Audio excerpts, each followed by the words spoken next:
खबर तक पर दिखाई जाने वाली सुपरहिट फिल्मों की कहानियों की श्रृंखला की कड़ी में आज मैं जिस फिल्म की कहानी को लेकर आप सबके समक्ष उपस्थित हुआ हूं, वह फिल्म है विधाता, जो लोगों के भाग्य का निर्माण करता है। यह फिल्म 1982 ईस्वी में रुपहले पर्दे पर आई थी और उस वर्ष कमाई के मामले में यह सबसे ऊपर थी। और न सिर्फ उस वर्ष बल्कि इसने पिछले दशक के कमाई के सारे रिकॉर्ड्स को तोड़ दिया था। और आज भी अगर इसमें मुद्रास्फीति के दर को शामिल कर दिया जाए तो यह इस समय सर्वाधिक कमाई करने वाले फिल्मों की सूची में शामिल हो जाएगी। इस फिल्म के निर्देशक थे सुभाष घई और फिल्म में मुख्य भूमिका दिलीप कुमार, संजीव कुमार, शम्मी कपूर, संजय दत्त, पद्मिनी कोल्हापुरी ने निभाई थी, जबकि फिल्म में खलनायक की भूमिका में थे अमरीश पुरी और मदन पुरी। वहीं इस फिल्म में सुरेश ओबेरॉय, डॉक्टर श्रीराम लागू, सारिका मुखरी, पेंटल आदि ने सहायक कलाकारों की भूमिका बखूबी निभाई थी। यह फिल्म अपने बेहतर संवाद अदायगी के लिए जानी जाती थी। इसके संवाद में से एक संवाद की कुछ पंक्तियों को मैं आपके सामने प्रस्तुत करता हूँ। दुनिया में इंसान सबसे ज़्यादा किससे मोहब्बत करता है? दौलत से नहीं, शोहरत से नहीं, अपने आप से नहीं, तब फिर किससे? दुनिया में इंसान सबसे ज़्यादा मोहब्बत अपनी औलाद से करता है। औलाद की मोहब्बत लोगों से कुछ भी करा सकती है, इसे किसी भी दरवाजे पर ला सकती है। यह फिल्म मधुर संगीत के लिए भी जानी जाती है और इस फिल्म के संगीतकार थे कल्याण जी, आनंद जी, और इसमें स्वर दिया था स्वर सम्राज्ञी की लता मंगेशकर, आशा भोसले, हेमलता, अलका याग्निक, किशोर कुमार आदि ने। और इस फिल्म में दोनों ही तरह के भाव प्रधान गाने, डिस्को गाने का समावेश किया गया था। मैं आपको इन गानों में से कुछ गानों को गुनगुना कर सुनाता हूँ। सात सहेलियाँ खड़ी खड़ी फरियाद सुनावे घड़ी घड़ी। सात सहेलियाँ खड़ी खड़ी फरियाद सुनावे घड़ी घड़ी। एक सहेली का मियाँ था डॉक्टर, कहने लगी, क्या कहने लगी? सच सच में कहती हूँ, सुन लो सभी, डॉक्टर की बीवी न बनना कभी। रात भर मुआ सोने न दे, इंजेक्शन लगावे घड़ी घड़ी।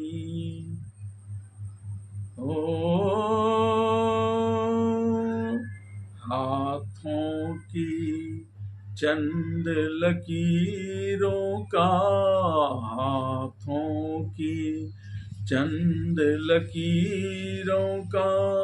ये खेल है सब तकदीरों का, ये खेल है सब तकदीरों का। तकदीर भला मैं क्या जानूं, तकदीर भला मैं क्या जानूं, मैं आशिक हूँ तदबीरों का। हाथों की चंद लकीरों का। ओ साथिया, सारे सहारे टूट छूट जाए, लोग हमसे क्या हुआ तेरा सहारा हूँ मैं, मेरा सहारा है तू। प्यार का इम्तिहान हम देंगे, दुनिया देखेगी अंजाम। हम देंगे। और आ ई ई उ ए ऐ, उड़ी बाबा उड़ी बाबा उड़ी बाबा, उड़ी बाबा उड़ी बाबा उड़ी बाबा। टसा ये कैसा मुझे हो गया, दिल मेरा खो गया। और आ ई उ ए ऐ, उड़ी बाबा उड़ी बाबा उड़ी बाबा, उड़ी बाबा उड़ी बाबा उड़ी बाबा। तो आइए अब जानते हैं क्या है फिल्म विधाता की पूरी कहानी। फिल्म विधाता की कहानी की शुरुआत नेपथ्य से आ रही एक संगीत के मध्य एक बच्चे को कंधे पर बिठाकर ला रहे एक व्यक्ति से होती है। इस दौरान नेपथ्य से एक गाना गूंजता है जिसमें सवाल के रूप में पूछा जाता है कि मनुष्य सबसे ज़्यादा प्यार किससे करता है। तो जवाब प्रश्नयुक्त तरीके से दौलत से, शोहरत से और खुद से करने के रूप में दिया जाता है। इस पर मूल प्रश्नकर्ता इन सभी प्रश्नयुक्त जवाबों को नकारते हुए कहता है कि नहीं, इंसान सबसे ज़्यादा अपने संतान से प्रेम करता है और उसके लिए यह कुछ भी कर सकता है, किसी भी दरवाजे पर जा सकता है। इसके बाद फिल्म में शमशेर सिंह, जिसकी भूमिका दिलीप कुमार ने निभाई है, भगवान शिव शंकर की पूजा करने आता है। यहाँ पुजारी उसे आशीर्वाद देते हुए कहता है कि शमशेर सिंह, तुम्हारा बेटा पुलिस इंस्पेक्टर बन गया और अब जल्दी ही तुम्हारी बहू इस घर में एक संतान को जन्म देने वाली है। यह सब तुम्हारे कर्मों का फल है। इस पर शमशेर सिंह भगवान शिव शंकर को प्रणाम करते हुए कहता है कि माटी के ढेर से तू इंसान बनाता है, हम सब तेरे बंदे हैं, तू सबका विधाता है। भगवान शिव शंकर की पूजा कर रहे शमशेर सिंह अपने दोस्त गुरबख्श सिंह, जिसकी भूमिका शम्मी कपूर ने निभाई है, एक ट्रेन को चलाते हुए नजर आते हैं। यहाँ शमशेर सिंह अपने सह संचालक और दोस्त गुरबख्श सिंह से पूछता है कि उसका बेटा पुलिस इंस्पेक्टर बन गया, तुझे मालूम है? इस पर गुरबख्श सिंह यह बात मालूम होने की बात बताता है। तब शमशेर सिंह फिर पूछता है कि जल्दी ही उसके घर पोता आने वाला है, यह मालूम है? इस पर गुरबख्श सिंह इसे भी मालूम होने की बात बताता है। इसके बाद शमशेर सिंह गुरबख्श सिंह से पूछता है कि तब बताओ कि मेरा पोता क्या बनेगा। इस पर गुरबख्श सिंह कहता है कि यह सब तकदीर का खेल है, कौन क्या बनेगा। शमशेर सिंह उसकी बात को काटते हुए कहता है कि यह तकदीर का कोई खेल नहीं होता है, बल्कि सब तदबीर का खेल है। जैसा तदबीर यानी प्रयास किया जाता है, वैसा ही फल मिलता है। इसके बाद दोनों तकदीर और तदबीर पर आधारित एक गाना गाते हुए ट्रेन को लेकर गंतव्य की ओर जाने लगते हैं। शमशेर सिंह का बेटा इंस्पेक्टर प्रताप सिंह, जिसकी भूमिका सुरेश ओबेरॉय ने निभाई है, वह अपनी पत्नी दुर्गा के साथ चुलबाजी करते हुए कहता है कि अभी तो मुन्ने के आने में 3 महीने की देरी है और तुम अभी से ही मुझे नज़रअंदाज करने लगी, अभी से ही मुझे टूटा हुआ बटन वाला कमीज पहनना पड़ रहा है। इस पर दुर्गा कहती है कि अब धीरे धीरे खुद ही कुछ करने की आदत डाल लो। अभी ये दोनों पति पत्नी इस प्रकार की बातें कर ही रहे थे कि तभी कुछ ग्रामीण वहाँ आ जाते हैं। उसमें से एक ग्रामीण इंस्पेक्टर प्रताप से निवेदन करता है कि मेरी बेटी को जगावर चौधरी, जिसकी भूमिका अमरीश पुरी ने निभाई है, उठा कर ले गया है, वह उसे छुड़ा कर ला दे। इस पर इंस्पेक्टर प्रताप सिंह उससे पूछता है क्या तुम बता सकते हो कि इस वक्त जगावर चौधरी कहाँ हो सकता है। तब ग्रामीण उसके एक बंगले में रहने की बात बताता है।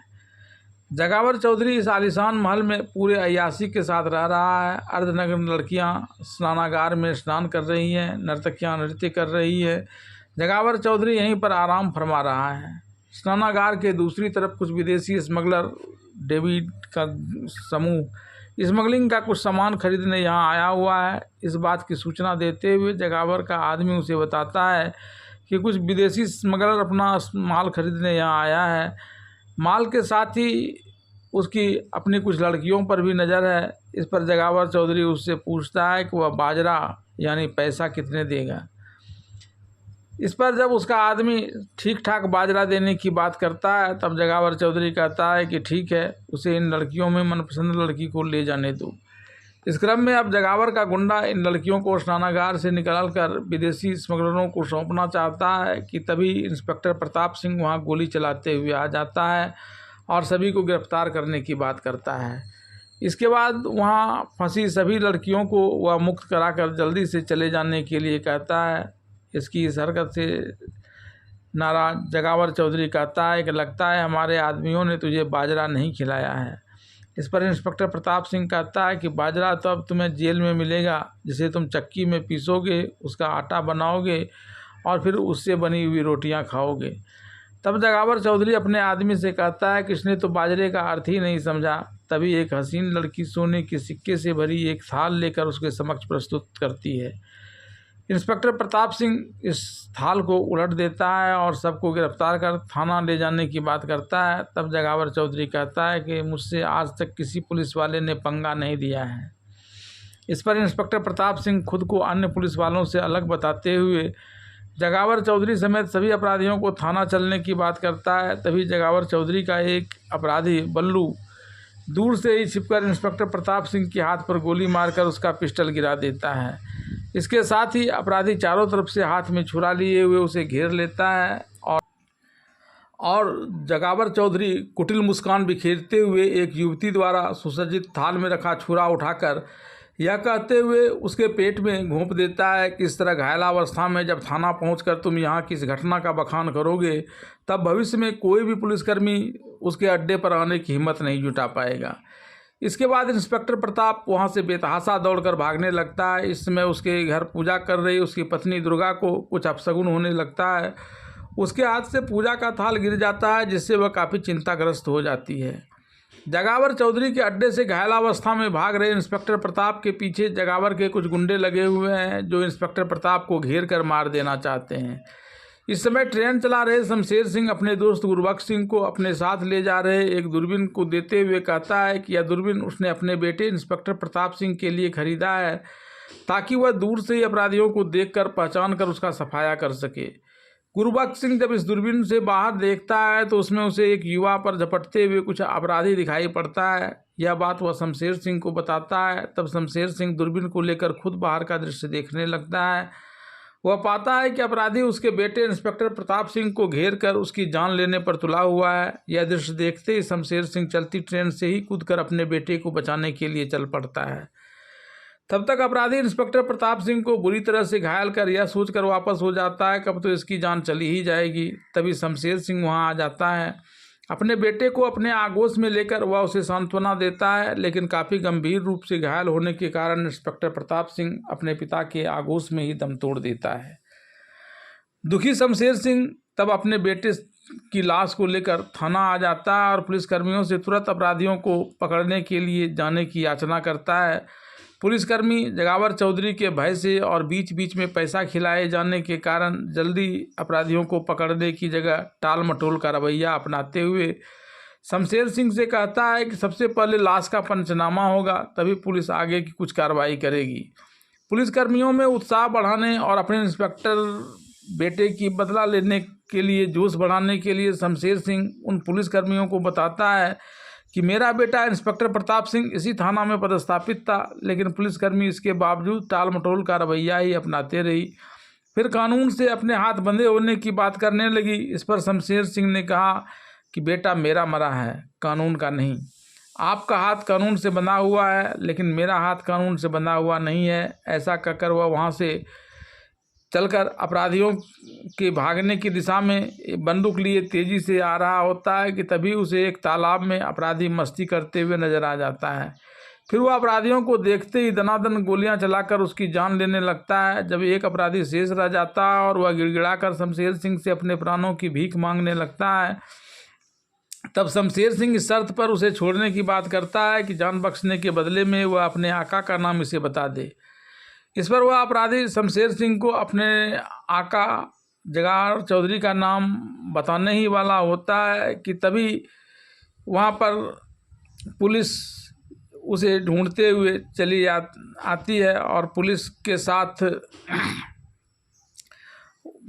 वह उसे गिरफ्तार करना चाहती है, लेकिन शमशेर सिंह पुलिस को चकमा देकर वहाँ से भागने में सफल हो जाता है।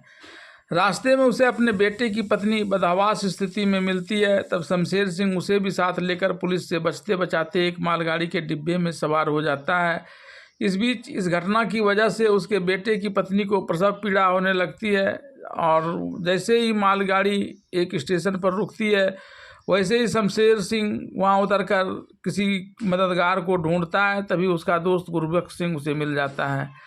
गुरबख्श सिंह अपने आदमियों से कहकर एक दाई को वहां बुला लेता है। वह इंस्पेक्टर प्रताप सिंह की पत्नी का प्रसव कराती है। प्रसव के बाद वह शमशेर सिंह को नवजात को सौंपते हुए कहती है कि 7 माह में जन्म हो जाने की वजह से यह बच्चा काफ़ी कमज़ोर है और इसे बचाने के लिए किसी अच्छे अस्पताल में ले जाकर इसका इलाज कराना ज़रूरी है।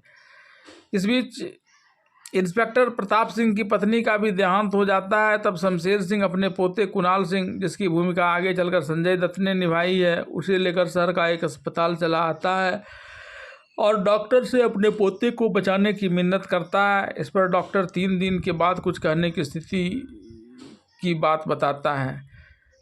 तभी वहाँ पुलिस एक अन्य अपराधी सरमिजिया, जिसकी भूमिका श्री राम लागू ने निभाई है, उसे ढूंढते हुए आती है। पुलिस को देखकर शमशेर सिंह अपना मुंह फेर लेता है ताकि पुलिस इसे गिरफ्तार न कर ले। फिर तीसरे दिन जब अस्पताल प्रबंधन के द्वारा शमशेर सिंह को उसके पोते कुणाल के सुरक्षित हो जाने की बात बताई जाती है, तब वह कुणाल को इनक्यूबेटर से निकाल कर ले जाने लगता है। इस पर अस्पताल प्रबंधन शमशेर सिंह से पहले 886 रुपया इलाज का खर्च जमा करने की बात करता है। शमशेर सिंह पैसा नहीं होने के बावजूद अपने पोता को वहां से ले कर जाना चाहता है और अस्पताल प्रबंधन उसे जाने नहीं देता है। अस्पताल में मौजूद सरमिजिया इस दृश्य को देख रहा होता है। वह अस्पताल प्रबंधन और शमशेर सिंह को वहां बुलाता है। सरमिजिया अस्पताल प्रबंधन से शमशेर सिंह के पोता के इलाज में कितना खर्च हुआ है इसे बताने की बात करता है।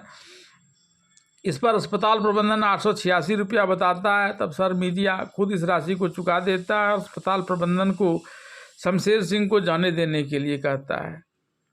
सरमिजिया के कहने पर अस्पताल प्रबंधन तो वहां से चला जाता है, लेकिन शमशेर सिंह अपने पोते कुणाल सिंह को लिए वहां खड़ा रहता है। फिर वह धीरे धीरे सरमिजिया की तरफ बढ़ता है। तब सरमिजिया उसे कहता है कि तुम शुक्रिया अदा करने के लिए आ रहे हो, मुझे यह कबूल है। फिर वह कहता है कि इस बच्चे की सुखद जिंदगी के लिए इसका अच्छे तरीके से लालन पालन करना होगा, क्या तुम्हारे पास इसके लिए पैसे हैं? इस पर शमशेर सिंह बताता है कि उसके पास तो 886 रुपये जो इसके इलाज के लिए अस्पताल प्रबंधन को देना था वह भी नहीं था और उसे भी आपने ही दिया है। इस पर सरमिजिया कहता है कि वह एक करोड़पति है, उसके वैध धंधे के साथ ही कुछ काले धंधे भी हैं। शमशेर सिंह उसके लिए काम करने की बात स्वीकार करता है, लेकिन कहता है कि वह तो जाहिल गंवार है, उसके पास तो कुछ खास है ही नहीं। इस पर सरमिजिया कहता है कि वह सब तुम मेरे ऊपर छोड़ दो, क्योंकि तुम में हिम्मत है, जोश है। फिर वह बताता है कि उसके पैर में एक गोली लगी है जो उसके दुश्मन ने नहीं बल्कि अपने भतीजे ने मारी है। फिर वह उसे एक बड़े महल का फोटो दिखाते हुए वहां जाकर एक कक्ष में रखी एक संदूक को लाने की बात करता है और बदले में उसके उस बच्चे को तब तक अपने पास रखा रहता है। शमशेर सिंह वहां जाकर उसके भतीजे से लड़ाई कर उस संदूकची को लेकर सरमिजिया को सौंप देता है। सरमिजिया उससे प्रश्न करता है कि अगर मैंने इस बच्चे को अपने पास नहीं रखा होता तो तुम भी संदूकची लेकर भाग सकते थे। इस पर शमशेर सिंह कहता है कि वह ऐसा कदापि नहीं करता, क्योंकि इस बच्चे के इलाज के ऊपर खर्च हुए 886 रुपये की कीमत मेरे लिए संदूकची के हीरे जवाहरात से कहीं ज़्यादा है। सरमिजिया शमशेर को उसके पोते कुणाल का विधाता खुद बनने का मंत्र देता है और इसे अपने काम में लगा लेता है। मरने से पूर्व सरमिजिया उसे अपने व्यापार और काले धंधे सभी का उत्तराधिकारी घोषित कर देता है। तब शमशेर सिंह शोभराज के नाम से अपनी इस नई आपराधिक जिंदगी की शुरुआत करता है। एक दिन पुलिस शोभराज को पकड़ने के लिए उसका पीछा कर रही है। शोभराज अपने पोते कुणाल को लेकर भाग रहा होता है। तभी जब उसकी गाड़ी एक पहाड़ी के पास दुर्घटनाग्रस्त होने लगती है, तब वह दुर्घटना से पूर्व अपने पोते को नीचे उछाल देता है। जो नीचे जब नमाज की अदायगी की तैयारी कर रहे अबू बाबा, जिसकी भूमिका संजीव कुमार ने निभाई है, कि गोद में गिरता है। फिर शोभराज भी वहां पहुंच जाता है। वह अबू बाबा से बच्चों को लेकर दुलार करने लगता है। दोनों में कुछ बातें होती है। फिर अबू बाबा शोभराज को वहीं थोड़ी दूर स्थित अपनी कुटिया में आने के लिए कहता है। यहाँ आकर शोभराज के कहने पर अबू बाबा बताता है कि पहले वह हवलदार हुआ करता था, तब उसकी लाठी बड़ी प्रसिद्ध थी। अपराधी उसके डंडे की मार से थरथर कांपा करता था। एक दिन जब एक अपराधी जिसने एक बच्चे को बुरी तरह से पीटा था उसे इसने अपने डंडे से मारा तो वह मर गया और सरकार ने इसे नौकरी से निकाल दिया। इस बीच उसकी पत्नी भी मर गई, उसका एक बेटा भी तूफान में लापता हो गया। इस पर शोभराज उसे अपने पोते को रखने की जिम्मेदारी लेने के लिए कहता है। इसे वह सहर्ष स्वीकार कर लेता है। अपने पोते कुणाल को अबू बाबा को सौंपकर शोभराज वहां से अपने धंधे में वापस लौटता है। इधर अबू बाबा शोभराज के पोते कुणाल को भली भांति उसके ही घर में पाल पोस रहा होता है। इसमें अपराधियों में से एक अपराधी डैनी पुलिस को जाकर बताता है कि रात के अंधेरे में सफेदपोश जो दिन के उजाले में बिजनेसमैन नजर आता है, वह जमाखोरी, स्मगलिंग आदि का धंधा करता है। इस ग्रुप का नाम मीडिया ग्रुप है और इसके अड्डे तथा अन्य जानकारी के बारे में मैं बाद में आपको बताऊंगा, लेकिन मेरा कमीशन 10% होगा। इस बात की जानकारी इस ग्रुप के अपराधी को लग जाती है और वह एक अन्य अपराधी जिसका डैनी दामाद है उसे जाकर कहता है कि डैनी तो बिक चुका है। और तब वह श्याम कहता है कि उसका तो दामाद है, वह नहीं बिक सकता। इस पर अपराधी उसे उसकी और पुलिस की टेप हुई बात सुना देता है। शोभराज को जब इस बात की जानकारी मिलती है तो मीडिया ग्रुप के कुछ प्रमुख सदस्यों के साथ मीटिंग करता है। इसमें जांग को बताता है कि ग्रुप के नियमानुसार 24 घंटे के अंदर डैनी की मौत हो जानी चाहिए। तब श्याम गिड़गिड़ाता है कि उसे बख्श दिया जाए क्योंकि वह उसकी एकमात्र बेटी का पति है। लेकिन शोभराज कहता है कि एक आदमी को बचाने के लिए ग्रुप के सभी आदमी की ज़िंदगी दांव पर नहीं लगाई जा सकती है। फिर शोभराज के आदमी डैनी को जान से मार देता है। अब बाबा की निगरानी में पल रहा कुणाल एक दिन स्कूल नहीं जाने की जिद कर बैठता है। तब शोभराज उसे कुछ पैसे देता है और स्कूल जाने के लिए राजी कर लेता है। इस पर अबू बाबा शोभराज से कहता है कि इसे ऐसे पैसे देकर इसकी आदत बिगाड़ते रहे तो इतनी ईमानदारी से आपने जो यह मकान बनाया है उसे यह नष्ट कर देगा। इस पर शोभराज अबू बाबा से कहता है कि कभी कभी हम भावनाओं में बहकर कमज़ोर हो जाते हैं क्योंकि यह मेरे बेटे की इकलौती निशानी है।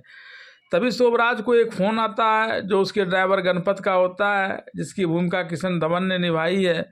वह कहता है कि उसकी गाड़ी पकड़ी गई है और पुलिस इसका पीछा कर रही है। फिर वह पुलिस के द्वारा खुद के पकड़े जाने की बात बताता है। उधर पुलिस उसे पकड़ कर ले जाती है। इधर शोभराज अपने मीडिया ग्रुप के सदस्यों से पूछता है कि अवैध सामानों से भरी अपनी गाड़ी पकड़ी गई, गणपत पकड़ा गया, इस सब की सूचना पुलिस को कैसे मिल रही है। इसके बाद मीडिया ग्रुप के सदस्यों को बुलाकर वह कहता है कि गणपत ने मेरा नाम नहीं बताया और न ही इस ग्रुप के किसी सदस्य के बारे में उसने ऐसी कोई जानकारी पुलिस को दी। ऐसे में उसकी पत्नी और बच्चे के लिए 1500 महीना दिया जाना चाहिए। इस बीच गणपत की पत्नी पार्वती अपनी बच्ची के साथ गणपत से मिलने जाती है। यह गणपत उसे बताता है कि उसका जान तभी तक सुरक्षित है जब तक कि वह पुलिस को इस समूह के सदस्य के बारे में जानकारी नहीं दे देता है। कुणाल के जन्मदिन के अवसर पर मीडिया ग्रुप एक बड़े कार्यक्रम का आयोजन करता है। इसमें कुणाल बंदूक की गोलियां चलाता है। सब लोग उसे जन्मदिन की बधाई देता है। शोभराज का दाहिना हाथ माने जाने वाला कुशल सिंह यानी के जिसकी भूमिका मदनपुरी ने निभाई है, वह इस पार्टी में कुणाल सिंह को शराब पीने के लिए कहता है। जब कुणाल इसे पीने से मना करता है तो वह कहता है, अरे तुम तो शेर का बेटा हो, लो इसे पी लो। तभी कोई शोभराज को संदेश देता है कि गणपत की पत्नी उससे मिलना चाहती है और वह दरवाजे पर खड़ी है। तब शोभराज के को जाकर उससे बात करने के लिए कहता है। गणपत की पत्नी कहती है कि मेरे बच्चे की खातिर मेरे पति को जेल से छुड़वा दो साहब। इस पर के कहता है कि जब तक वह जेल से नहीं छूटता तब तक तो तुम्हें पैसे भी मिल ही रहे हैं। तब वह कहती है कि पैसे को मेरे पति से मत तोलिए साहब। इस पर के गुस्सा कर अपने आदमियों से यह कहकर उसे भगवा देता है कि यहाँ कुणाल नौकर से शराब देने की बात करता है। इस पर नौकर बड़े साहब के डर से उसे शराब नहीं देता है। तब वह शराब की पूरी ट्रे को ही उलट देता है। यह देख शोभराज उसे शराब पीने के लिए डांटता है और चपत लगा देता है, जिससे वह गिर जाता है। तब अबू बाबा उसे अपनी गोद में उठाकर वहां से ले जाता है। पार्टी की समाप्ति के पश्चात शोभराज अबू बाबा से मिलने आता है और कहता है कि आज कुणाल ने थप्पड़ उसे गरीब वेटर को नहीं बल्कि मेरे मुंह पर मारा था। इस पर शोभराज अबू बाबा की हाँ में हाँ मिलाता है और उसे अपने लाड़ प्यार से हटाकर गोवा में ले जाने की बात करता है ताकि वह एक बेहतर इंसान बन सके। अबू बाबा इसके लिए राजी हो जाता है। वह कुणाल को लेकर गोवा आ जाता है। गोवा में एक दिन जब कुणाल अबू बाबा से कहता है कि आज वह स्कूल न जाकर बम्बई अपने बाबा से मिलने के लिए जाएगा, तब अबू बाबा कहता है कि मैं तुम्हें आज असली कहानी सुना ही देता हूँ कि वह तुम्हारा कोई दादा नहीं है, क्योंकि उसको तो बेटा ही नहीं है। फिर वह कुणाल को कड़ी मेहनत का प्रशिक्षण देता है, जिससे वह अच्छा घुड़सवार और बाइकर बन जाता है और अबू बाबा को ही अपना पिता मानता है। इस दरमियान एक दिन शोभराज हवाई जहाज से अपने पिता पुत्र से मिलने के लिए आ रहा होता है। तभी इस जहाज में सवारी कर रहा जगावर चौधरी उससे आकर मिलता है, उसकी बगल वाली सीट में बैठकर उसे अपना परिचय देता है। फिर शोभराज कहता है कि उसका एक दोस्त के अक्सर उसके बारे में बातें करता है। शोभराज जगावर चौधरी को चौधरी का कर संबोधित करते हुए पूछता है कि तुम कुणाल शिपिंग कॉरपोरेशन को खरीदना चाहते थे ना? इस पर वह कहता है कि हाँ, हर कीमत पर। तब शोभराज कहता है कि जिस पर उसके पोते का नाम एक बार लिख जाता है उसे वह अपने पास से हटाता नहीं है। जब जगावर चौधरी शोभराज के बेटे के बारे में प्रश्न करता है तब शोभराज अपने बेटा का आइडेंटिटी कार्ड उसे दे देता है। इसमें लगी इंस्पेक्टर प्रताप की तस्वीर देखकर वह झटका खा जाता है। तब शोभराज उसे जाकर अपनी सीट पर बेल्ट बांधकर बैठने के लिए कहता है।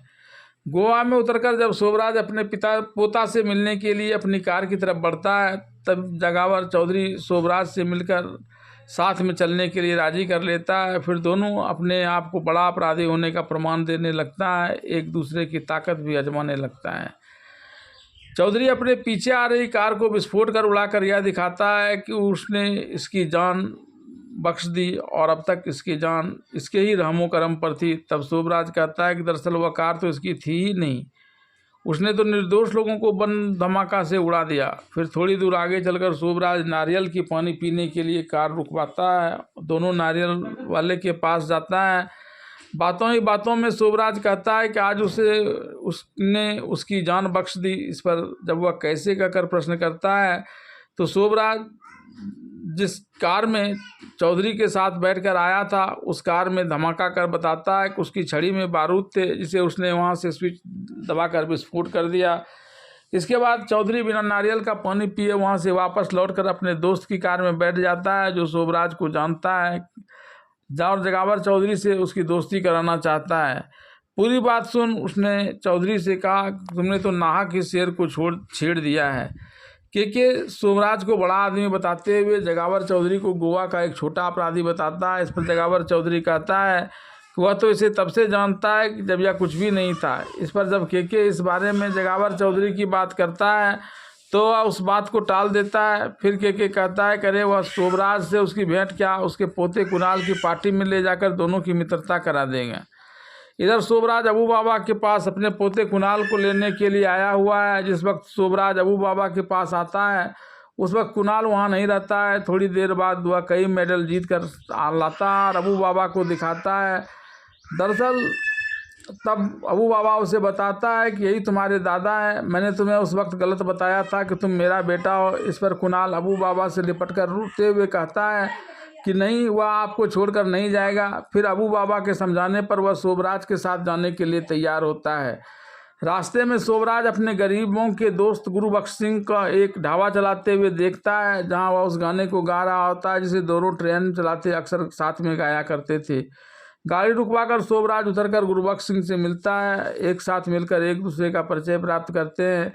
गुरुबख्श सिंह जब अपने दोस्त को शमशेर सिंह का कर संबोधित करता है तब शमशेर सिंह उसे शोभराज कहने के लिए कहता है और कहता है कि वह मीडिया ग्रुप का अध्यक्ष है। गुरुबख्श सिंह अबू बाबा से भी शोभराज के अमीर होने को लेकर सवाल करता है। तब वह मेहनत और किस्मत की वजह से उसके अमीर होने की बात बताता है।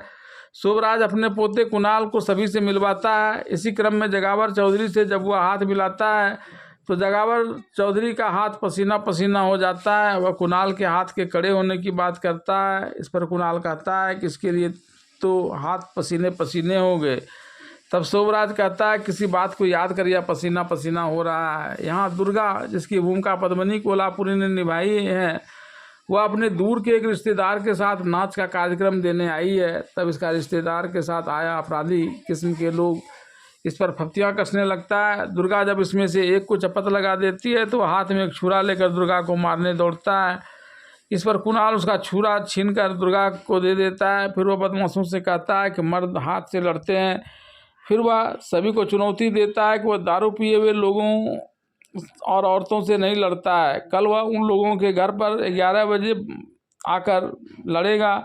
कुणाल जब वहाँ जाता है तो दुर्गा उसे देखकर प्रभावित होती है। यहाँ उसका संबंधी डेविड कुणाल से कहता है कि वह लड़ता नहीं है, लड़वाता है, मारता नहीं है, मरवाता है। और इसी क्रम में कुणाल सारे गुंडों को पीट रहा होता है। तभी सारे गुंडे एक साथ आकर कुणाल को पकड़कर एक गुंडा ऊपर से एक हथियार से उसकी जान लेने का प्रयास करता है। तभी गुरबख्श सिंह वहाँ आ जाता है और कहता है कि यह कोई अमीर का बेटा नहीं है, हम लोगों के जैसा ही बेटा है।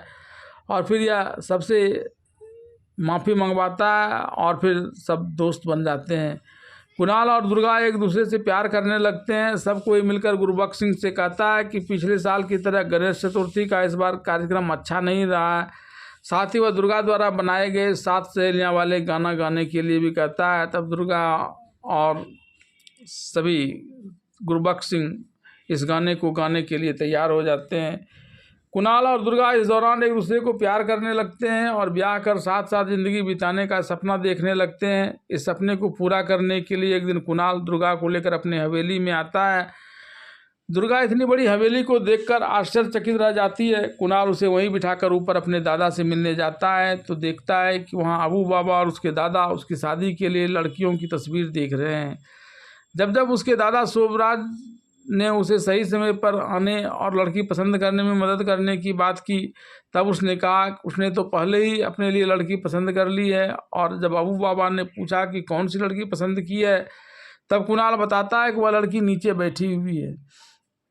कुणाल और दुर्गा के यहाँ से जाने के बाद अबू बाबा दुर्गा की परीक्षा लेने के लिए जाता है। वह दुर्गा को कुणाल के विरुद्ध भड़काने के लिए कुणाल को लेकर तरह तरह की उल्टी सीधी बातें करते हुए कुणाल से शादी नहीं करने के लिए कहता है। लेकिन दुर्गा इन सब बातों को यह कहते हुए दरकिनार कर देती है, कुणाल के समान तो दूसरा कोई लड़का हो ही नहीं सकता।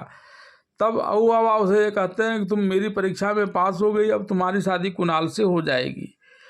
जब अबू बाबा दुर्गा की परीक्षा लेने के लिए गया था, तब कई अपराधी शोभराज को यह बताने में सफल हो गया कि दुर्गा अपने पुराने ड्राइवर गणपत की बेटी है, लेकिन बाप के जेल में रहने से यह बदचलन हो गई है। इसके बाद शोभराज अपने आदमियों को साथ लेकर गणपत की पत्नी से मिलता है और उसे दुर्गा को कुणाल से मिलने पर रोक लगाने के उद्देश्य से गोवा चले जाने के लिए कहता है। वह इसके बदले उसे अच्छी खासी रकम देने की भी पेशकश करता है।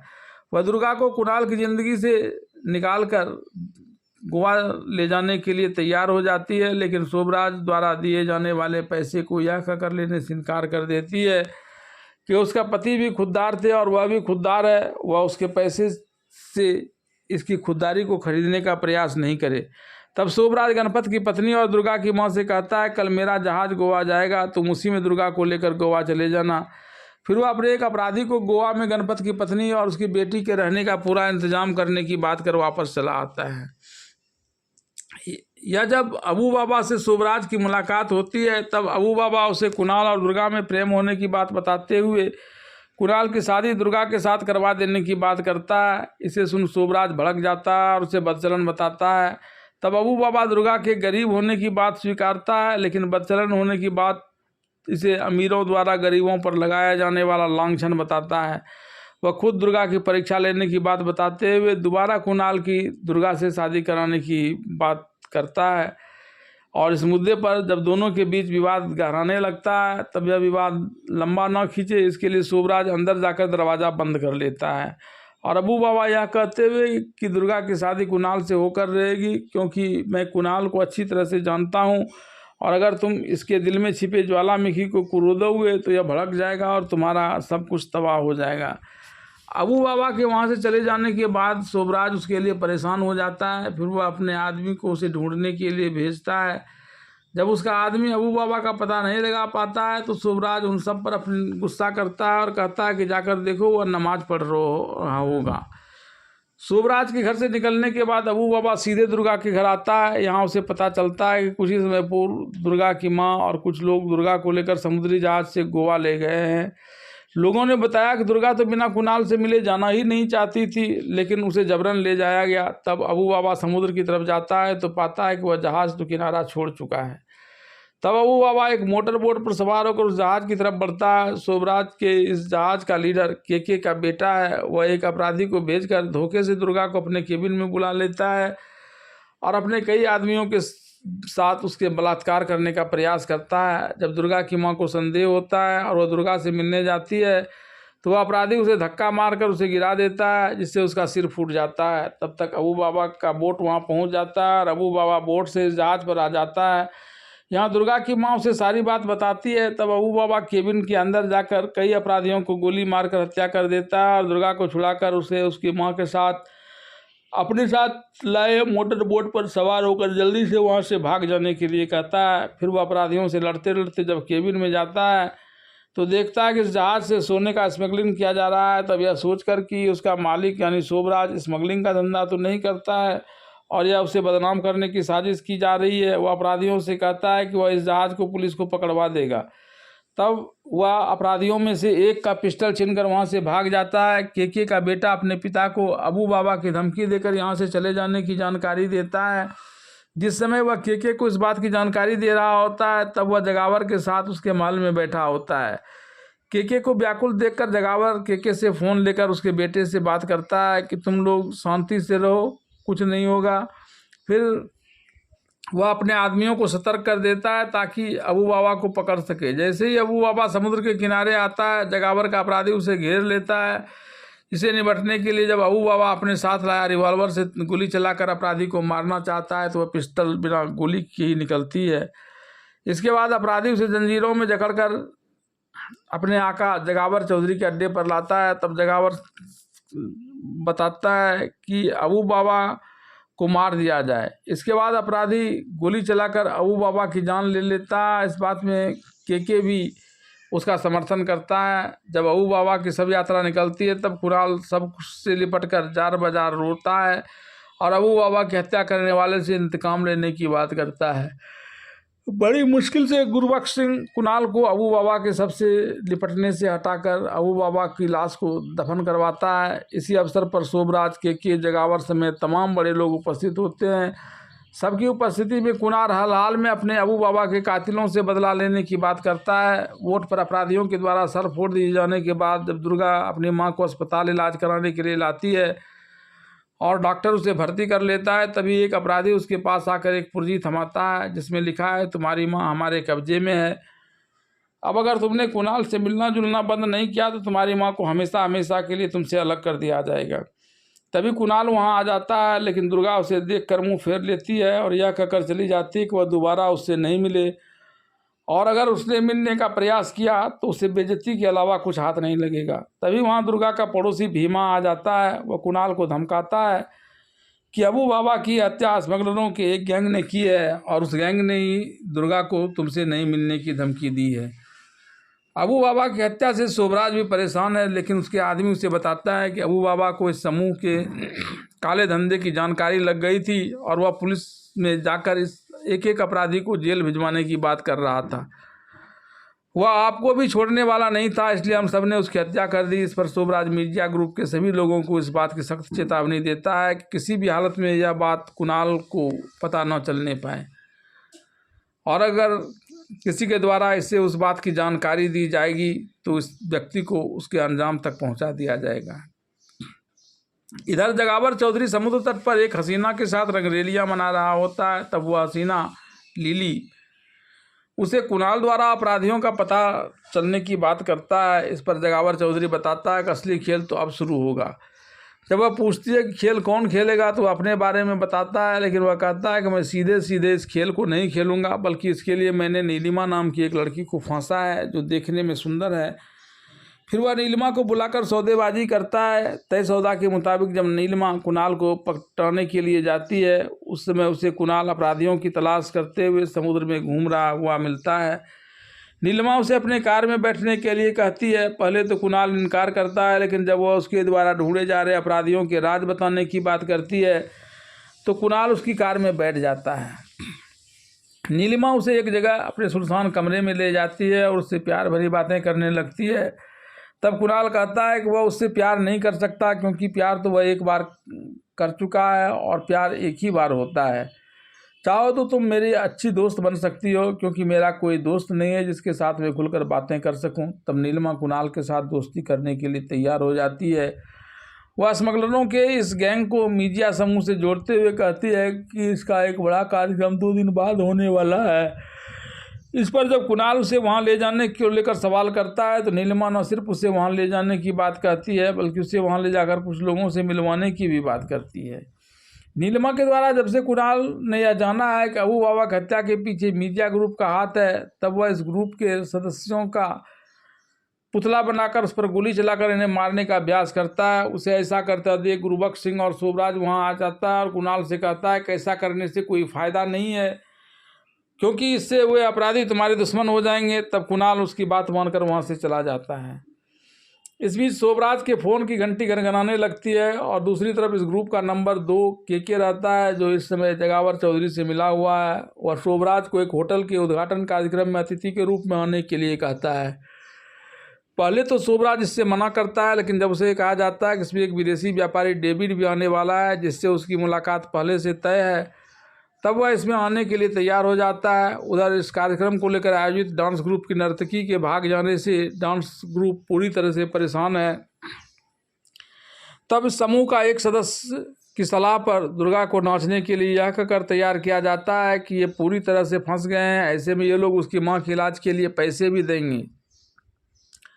माँ के इलाज की खातिर दुर्गा वहाँ नाचने चली जाती है। जब यहाँ उसे पहनकर नाचने के लिए छोटे छोटे वस्त्र दिए जाते हैं तो ऐसे वस्त्र को पहनकर नाचने से इनकार करती है। तब यह नर्तक समूह कोल्ड ड्रिंक कहकर उसे शराब पिला देता है जिससे मदहोश हो जाती है और मदहोशी की अवस्था में ही गाना गाती है। गाना के समाप्त होते ही होटल की बिजली थोड़ी देर के लिए गुम कर दी जाती है जिससे वहाँ अफरा तफरी का माहौल बन जाता है और जगावर चौधरी ग्रुप का एक अपराधी दुर्गा को होटल के एक कमरे में ले जाता है। मासूका लिली के साथ होटल के कमरे में बैठे जगावर चौधरी सारे घटनाक्रम को अंजाम दे रहा है। एक फ़ोन कॉल से जब उसने शोभराज के यहाँ आकर बाहर से ही अपना काम कर चले जाने की जानकारी दी, तब वह फ़ोन लगाकर एक दूसरे व्यक्ति से पूछता है कि दुर्गा का अपहरण हो गया और जवाब जब हाँ में मिलता है तो वह उस अपराधी को उसके साथ बलात्कार करने और उसकी पूरी फोटोग्राफी करने का निर्देश देता है। इसके जरिए वह शोभराज के साथ ब्लैकमेलिंग करना चाहता है। तभी कुणाल उस कमरे में आ जाता है, लेकिन पहले तो वह अपराधी कमरा खोलना ही नहीं चाहता है। तब कुणाल मीडिया ग्रुप का एक महत्वपूर्ण चिट्ठी देने की बात करता है। जैसे ही वह चिट्ठी लेने के दरवाज़ा खोलता है, कुणाल अंदर प्रवेश कर जाता है और उस अपराधी को पीट पीट कर खस्ता हाल कर देता है। इसके बाद जैसे ही कुणाल वहाँ से बाहर आता है, जगावर के निर्देश पर उसी समूह का दूसरा अपराधी उसकी हत्या कर देता है। घटना के बाद जगावर सारी घटना की खींची गई तस्वीर और नेगेटिव अपने पास मंगा लेता है। एक दिन जगावर चौधरी शोभराज को फ़ोन लगाकर दुर्गा का बलात्कार करने का प्रयास करने वाले अपराधी को उसके पोते कुणाल द्वारा मारे जाने की बात करता है। तब शोभराज इसका विरोध करता है। तब वह अपने अपराधी द्वारा उस समय खींचे गए कुछ फोटोग्राफ उसके पास भिजवा देता है और फ़ोन कर कहता है कि इसके नेगेटिव मेरे पास हैं, ऐसी कोई तस्वीर पुलिस में पहुंचा दी गई तो तुम्हारे पोते कुणाल को तो फांसी हो ही जाएगी। तब शोभराज बदले में इसकी कीमत बताने के लिए कहता है। इस पर जगावर कहता है कि कुणाल शिपिंग द्वारा का जो कागज़ है वह उसके आदमियों के द्वारा उसे भिजवा दे। शोभराज उस अपराधी से वह कागज़ ले लेता है और ख़ुद ही उस कागज़ को लेकर जगावर के पास पहुंच जाता है। जब वह जगावर के कमरे में प्रवेश करना चाहता है तभी कई अपराधी उसे अपने गन पॉइंट पर ले लेता है। इस पर जगावर उस पर तंज कसते हुए कहता है कि उसने कहा था ना कि जगावर जिस चीज़ को चाहता है उसे हासिल करके ही दम लेता है। तब शोभराज कहता है कि अपने पोता के लिए वह शिपिंग कॉर्पोरेशन तो क्या सारी संपत्ति ही ले सकता था, तुमने तो केवल शिपिंग कॉर्पोरेशन की ही मांग की है। तब जगावर अपने अपराधियों को शोभराज से कागज़ लेकर इसकी जान ले लेने की बात करता है। इस पर शोभराज कहता है कि उसने तभी इस कागजात पर दस्तखत किया ही नहीं है।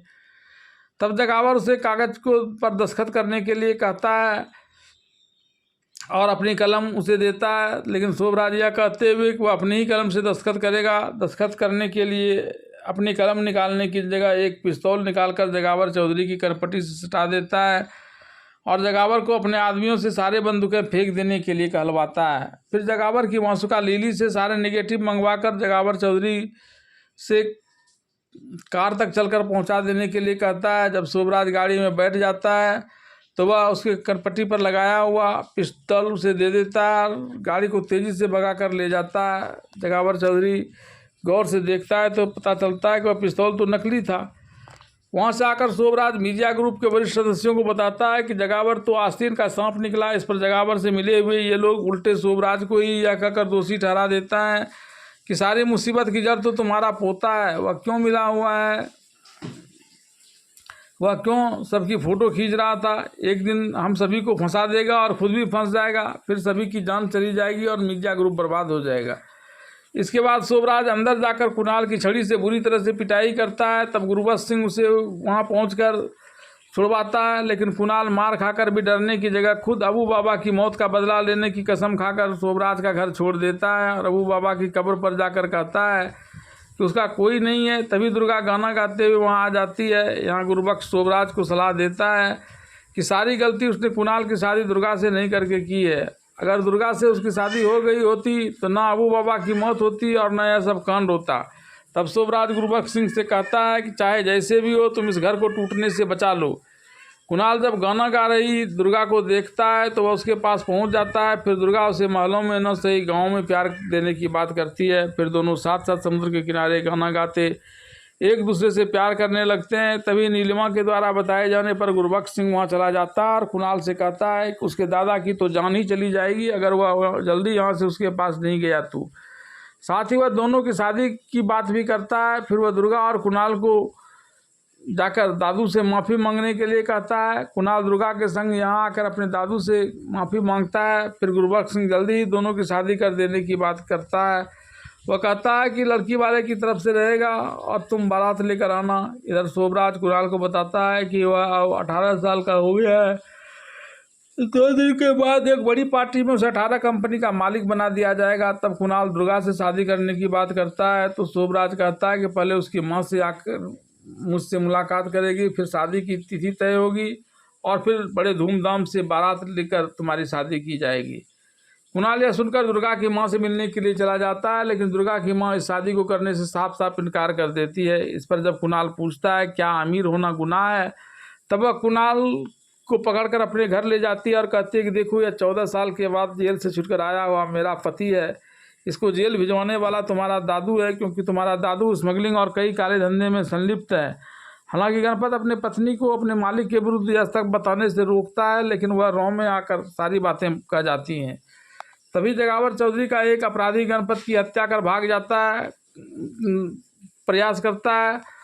कुणाल उसके पीछे मोटरसाइकिल दौड़ाते हुए चला जाता है, लेकिन वह जंगलों में कहीं छिप जाता है। इसमें मीडिया ग्रुप का कुछ अपराधी नीलिमा को पकड़कर उसकी जान लेना चाहता है, लेकिन शोभराज आज इस खुशी के दिन होने के कारण ऐसी किसी घटना का विरोध करता है। इस पर डेविड कहता है कि ठीक है, इसकी हत्या बाद में की जाएगी, लेकिन तब तक के लिए इसे अपने अड्डे पर ही रखा जाएगा। एक भव्य कार्यक्रम में कुणाल को 18 कुणाल ग्रुप ऑफ कंपनीज का मालिक बनाने की तैयारी की जाती है। उस अवसर पर शहर के गणमान्य लोगों के साथ साथ मीडिया ग्रुप और जगावर चौधरी ग्रुप के अपराधी भी वहाँ उपस्थित रहते हैं। इस दौरान भाषण में कुणाल कहता है कि उसके दादू ने उसके माथे पर तिलक लगाया है इस कंपनी की उन्नति के लिए, लेकिन यहाँ मौजूद अबू बाबा हमें बताते हैं कि इस कंपनी को बनाने में गरीबों के खून पसीने लगे हैं, कितने लोगों की जान गई है और इसे बनाने के लिए कहा जा रहा है बिना काला बाजारी और गलत धंधा किए यह बढ़ ही नहीं सकता। ऐसे में इस ग्रुप को मैं अपने हाथ में लेना नहीं चाहता। और यह कहकर वह वहाँ से तेज़ी से अपना घर चला आता, अपना सामान और अबू बाबा की तस्वीर लेकर वहाँ से जाने ही वाला होता है। तभी शोभराज वहाँ पहुँच जाता है और ख़ुद को शमशेर सिंह बताते हुए अपने पोता से कहता है कि तुम्हें जाना है तो जाओ, मैं रोकूंगा नहीं, लेकिन जब तुम्हें पता चलेगा कि यह सब काम मैंने तुम्हारे ही लिए किया है तब तुम्हें शर्मिंदगी महसूस होगी।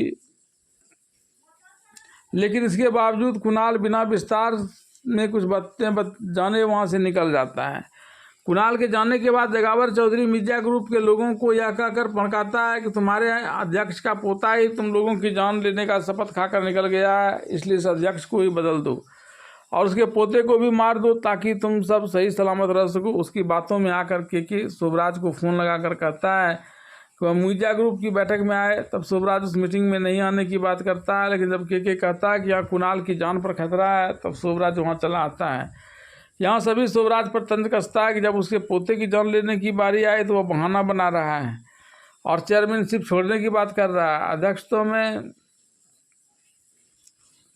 कोई भी मिल जाएगा और इसके बाद वह लोग अपने नए अध्यक्ष जगावर चौधरी को सामने प्रस्तुत करता है। तब जगावर चौधरी उस पर तंज कसता है कि वह अब इसके कब्जे में आ गया है और जल्दी उसे मार दिया जाएगा। तब शोभराज जगावर चौधरी को यह कहते हुए कि मैं तुम्हें मीडिया ग्रुप से खिलवाड़ करने की अनुमति नहीं दूंगा, हंसने लगता है और हंसते हंसते एक तरफ चला जाता है और लेजर बीम का प्रयोग करता है, जिससे बचने के लिए सब कोई झुका रहता है।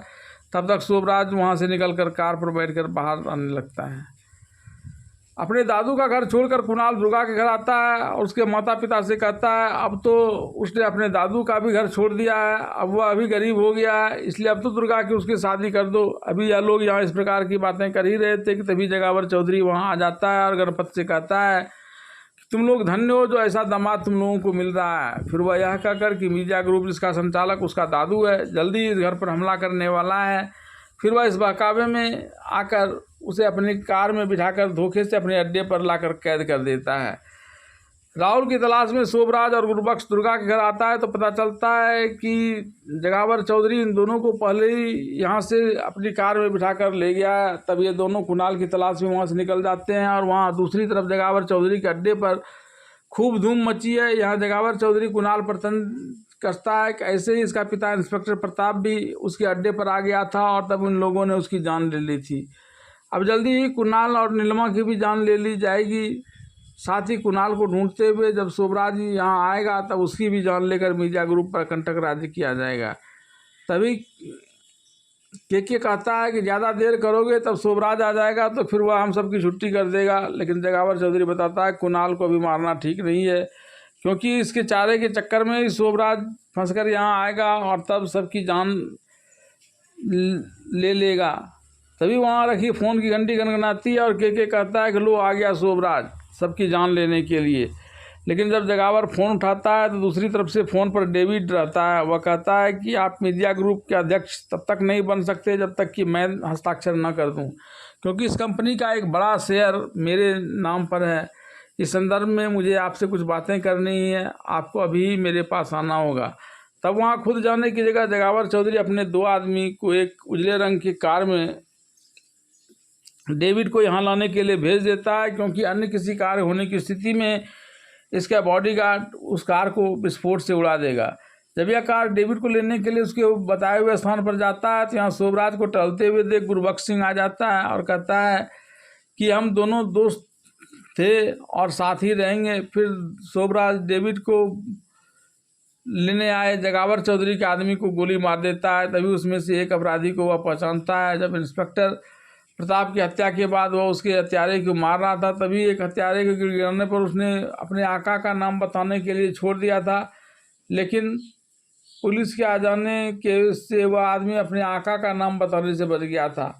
आज उसे अपने सामने पाकर शोभराज पीटते हुए उससे अपने आका का नाम पूछता है। तब वह अपने आका का नाम जगावर चौधरी बताता है। फिर वह ढेर सारी गोलियां लेकर डेविड के साथ वहां जाते ही जगावर चौधरी और उसके गुंडे पर धुआंधार गोली और बमबारी शुरू कर देता है। मौका पाकर वहां जगावर को के कैद में मौजूद दुर्गा और कुणाल का हाथ खोल देता है। फिर सब कोई मिलकर जगावर चौधरी और उसके साथ मिले हुए मीडिया ग्रुप के अन्य बदमाशों की जमकर पिटाई करता है।